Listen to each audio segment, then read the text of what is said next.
So, isusunod natin is yung Python generate random number. So, ito extra lang to. Pinakamadali. Hindi naman pinakamadali. Isa sa mga madadali na gawin.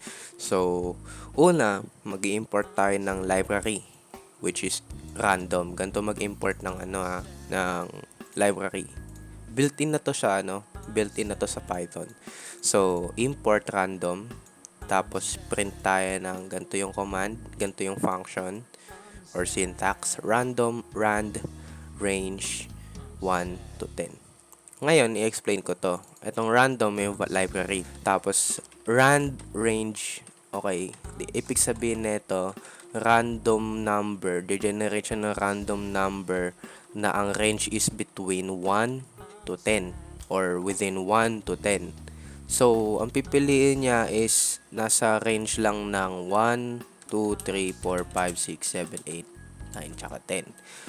Ops, teka muna, mali pala. So, ang mangyayari dito, range between 1 to 10. So, ang mangyayari niyan, ang kukunin lang niyan is 2 to 9. 2, 3, 4, 5, 6, 7, 8, 9. Ayun yun. Hindi niya include yung 1 tsaka yung 10. Kasi from 1 siya mag-i-start tsaka 10 siya mag-i-end.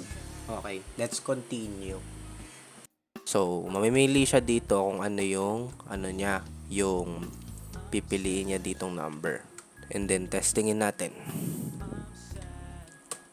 So, yun, pinili niya 2. So, nakadepende sa'yo kung kung ano yung pipiliin mo range for that specific random generating number. So, sabihin na natin na from 100 to 101. Siyempre, alam natin kung anong pipiliin dyan. Either 100 o 101. So, 100.